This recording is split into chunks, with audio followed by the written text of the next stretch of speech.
paz do Mestre Jesus nos envolva nesse instante.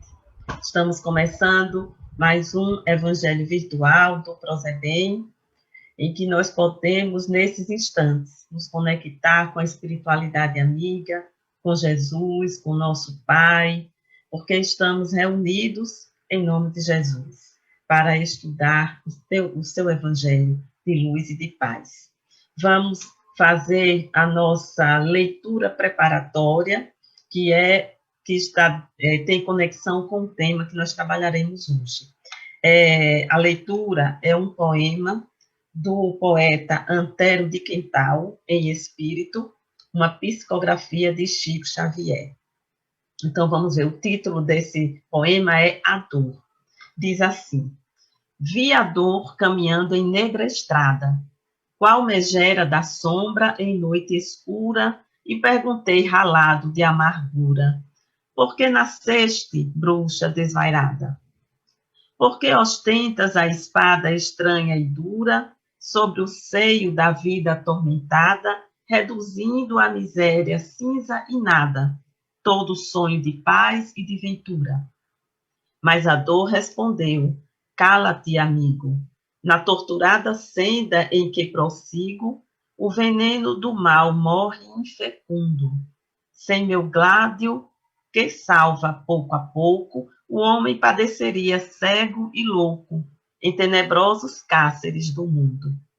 Então, com esta bela poesia, vamos agora fazer a nossa prece inicial, fechando os nossos olhos, nos conectando com Jesus. Mestre amado, divino amigo, que a tua luz amorosa, que o teu coração amoroso e bom nos envolva nesse instante, favorecendo as nossas reflexões, favorecendo que possamos receber os benefícios da espiritualidade através das boas energias que vêm desses amigos espirituais. Obrigada, Jesus, permanece conosco hoje, amanhã e por todo sempre. Pois bem, meus irmãos, como vimos, essa poesia, ela fala da dor. E nós hoje vamos falar de um tema que está dentro do capítulo 5 do Evangelho segundo o Espiritismo, que trata das aflições, né? O capítulo 5, que é um capítulo bem extenso do Evangelho segundo o Espiritismo, cujo título é Bem-aventurados os aflitos. E é um capítulo bastante estudado, porque ele traz as consolações e traz também as explicações, né? E nós escolhemos para a nossa reflexão um texto que vai no item 19, para quem estiver com o Evangelho segundo o Espiritismo e quiser acompanhar. É o item 19, que é uma mensagem de Santo Agostinho, e o título é O Mal e o Remédio. Como eu falei, esse capítulo 5, Bem-aventurados os aflitos, ele traz as explicações das aflições, os esclarecimentos, e traz as consolações.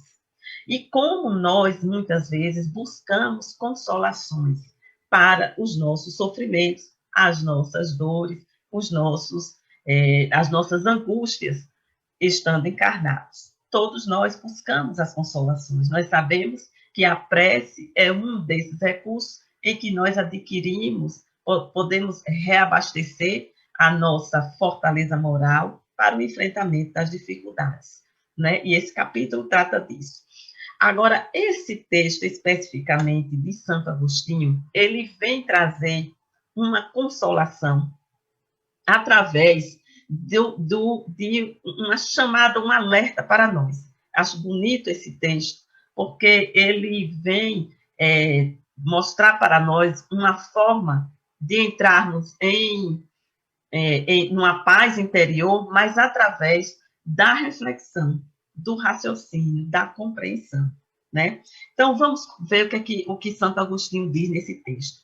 Ele começa fazendo para nós, chamando a atenção de nós, de como nós estamos, onde nós estamos. Veja que interessante. Ele começa fazendo essa pergunta, que é para chamar mesmo a nossa atenção. Ele diz: vossa terra é, por acaso, um lugar de alegrias, um paraíso de delícias? Ele pergunta para a gente. E faz outra pergunta. A voz do profeta não soa ainda aos vossos ouvidos? Não clamou ele que haveria choro e ranger de dentes para os que nascessem nesse vale de dores?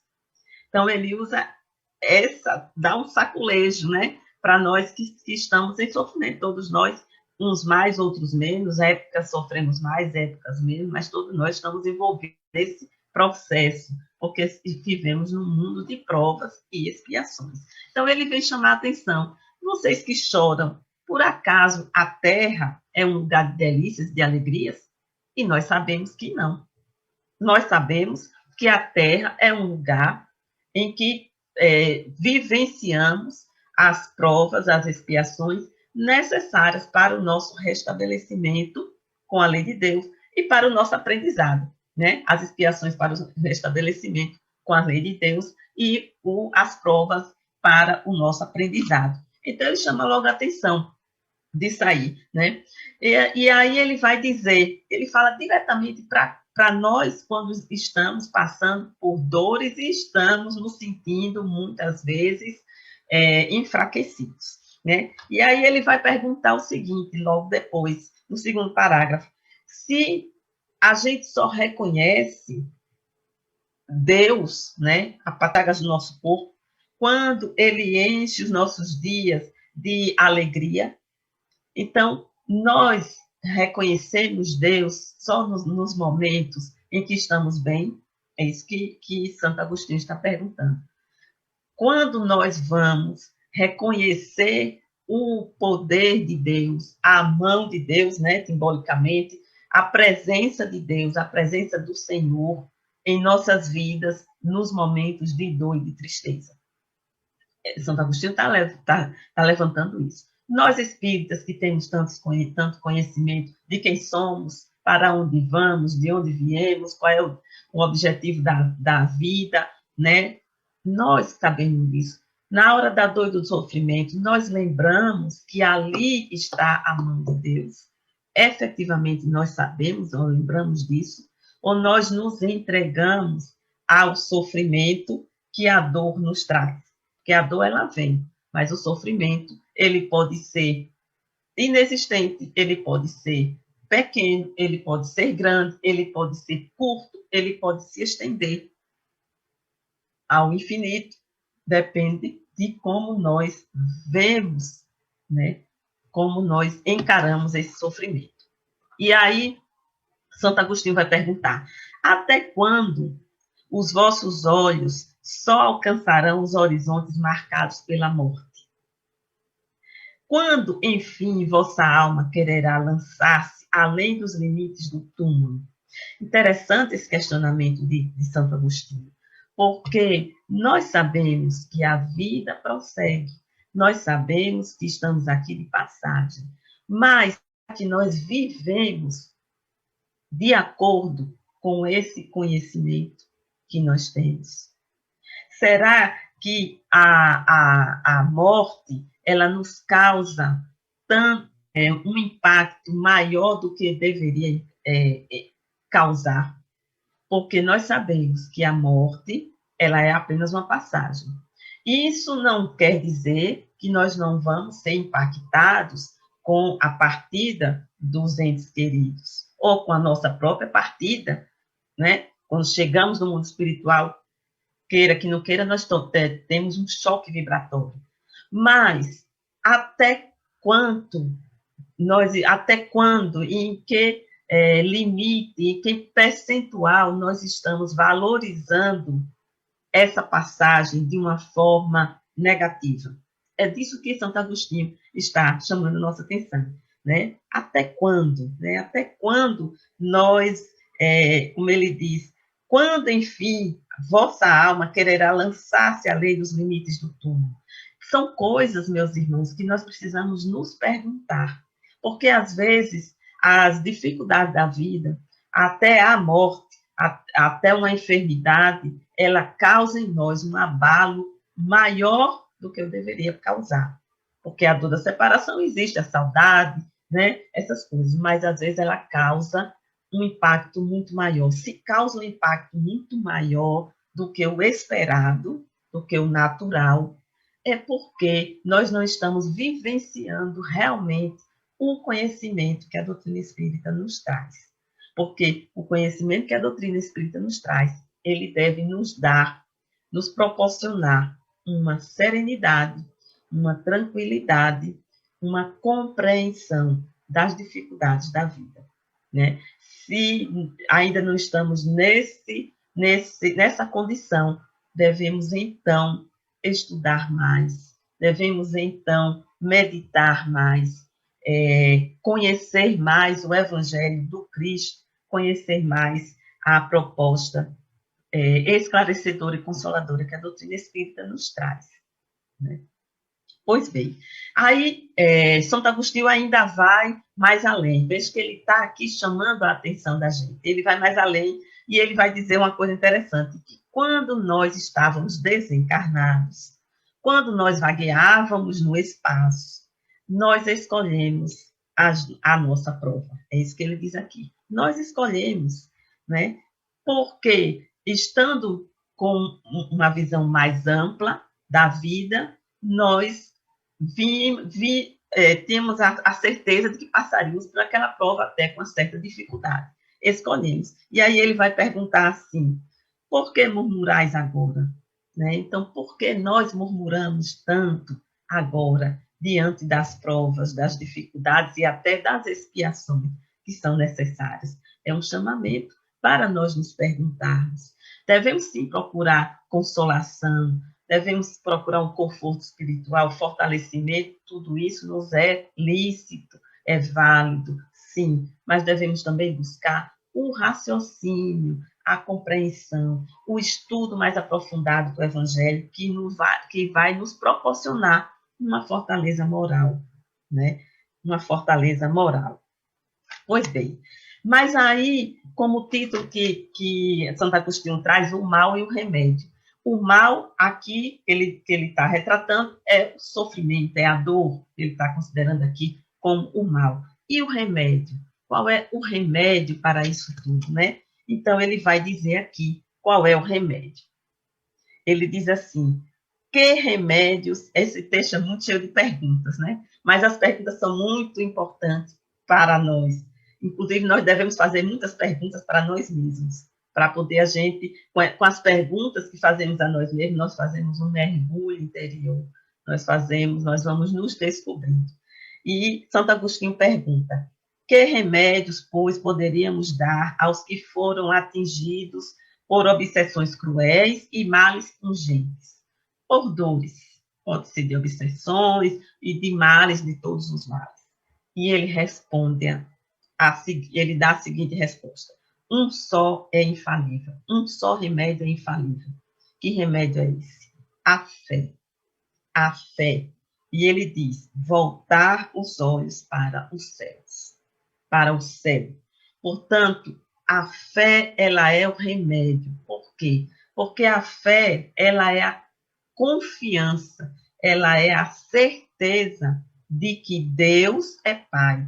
Uma coisa é a gente saber, que está lá no Livro dos Espíritos, Deus é inteligência suprema, causa primária de todas as coisas, é bondade infinita, infinita bondade, infinito amor, sabedoria, tudo aquilo nós sabemos. Mas será que nós realmente introjetamos essa natureza, né, divina? Será que nós realmente introjetamos? E o que vai fazer nós vivenciarmos exatamente, termos a relação com Deus, sabendo desses atributos divinos, falei natureza, mas não é atributos, desses atributos divinos, é justamente a fé. E Kardec vai nos ensinar sobre a fé. O que é que Kardec diz sobre a fé? Vamos pegar aqui no Evangelho segundo o Espiritismo, mesmo no capítulo 19, Kardec vai afirmar: a fé necessita de uma base, e essa base é a perfeita compreensão daquilo em que se deve crer. A fé, a gente até pede a Deus, né? Faz oração, Senhor, me dá fé, fortalecer a minha fé, mas a fé, ela está dentro de nós, como todas as virtudes estão latentes, em semente dentro de nós. O que precisamos fazer? desenvolver, cultivar para que essas sementes floresçam. Então, a fé, ela precisa ser cultivada. Nós não vamos ganhar de graça. Aliás, já ganhamos, está dentro de nós, mas ela vem como uma sementinha. Nós precisamos desenvolvê-la. E Kardec vai dizer que a base para a fé é a perfeita compreensão daquilo em que se deve crer, né? E ele vai mais adiante dizer aquela frase que todos nós conhecemos, a fé, sobre a fé raciocinada. Né? Ele diz, só é inabalável a fé, essa frase que todos conhecemos, a fé, aquela que pode enfrentar a razão face a face. Portanto, como nós vamos fortalecer a fé? Através da compreensão, através do estudo do Evangelho, das obras da doutrina espírita, porque somos espíritas, mas quem não é espírita estuda o Novo Testamento, estuda os Evangelhos, aprofunda na mensagem de Jesus, retira o espírito da letra e vai aumentando a compreensão. Mas também tem outra coisa que favorece o desenvolvimento da fé, que é a prática incessante no bem. Emmanuel vem trazer isso para a gente no livro Consolador. E nós precisamos, a fé ela não pode ser estática, parada, ela precisa se desenvolver, ela precisa, e ela se desenvolve na prática constante do bem. Isso vai fazer com que nós possamos passar por todas as vicissitudes com mais segurança. Nós lembramos agora dos primeiros cristãos. No livro Há 2000 anos, de Emmanuel, a psicografia de Chico Xavier, Emmanuel conta os primeiros martírios daqueles primeiros cristãos que foram conduzidos à arena para serem devorados pelos leões, pelas feras. E aquelas pessoas entravam naquele circo cantando com uma fortaleza moral muito grande. E o que é que eles tinham, meus amigos? Fé, a fé desenvolvida. E a fé é a certeza da proteção divina, da providência divina e da condução divina. Esses homens, essas mulheres que entraram nas arenas, eles tinham toda a proteção. Emmanuel conta que uma atmosfera diferente envolvia todo aquele ambiente. Muitos, na hora do massacre, na hora do martírio, eram retirados do corpo físico e nem passavam pelas dores pungentes. Então, é isso, nós temos que ter a certeza. Nós temos que ter a certeza de que na hora, em todos os momentos da nossa vida, e na hora que estivermos passando pelas maiores dores, nós não estamos sós, porque Deus está conosco. Uma falange de espíritos. Nós vemos agora, nesses desencarnes pela pandemia, uma legião de espíritos, legiões de espíritos, acolhendo esses irmãos que vão para o plano espiritual de uma forma dolorosa. Então, é nisso que nós temos que ter, que fortalecer a nossa fé, através do estudo, do conhecimento, da compreensão e da prática no bem, porque é a prática que vai trazer mais ainda essa fortaleza. Pois bem, meus irmãos, vamos encerrar com a leitura de outro poema, bem curtinho, que fala da fé. Começamos falando com a dor, né? Aquele poema bonito, em Antero de Quental, e agora vamos encerrar falando da fé. É um poema de Emmanuel, o título é Ato de Fé, e é bem curtinho, eu já vou falar ele como uma prece final nossa, tá certo? Diz assim: em todo instante confio em Deus, no que faço, penso em Deus, com quem vivo, amo a Deus, por onde sigo, sigo com Deus, no que acontece, Deus faz o melhor, tudo o que tenho é bênção de Deus. Guardemos então, meus irmãos, essa mensagem de Emmanuel. Muita paz para todos e até a nossa próxima oportunidade. Até mais.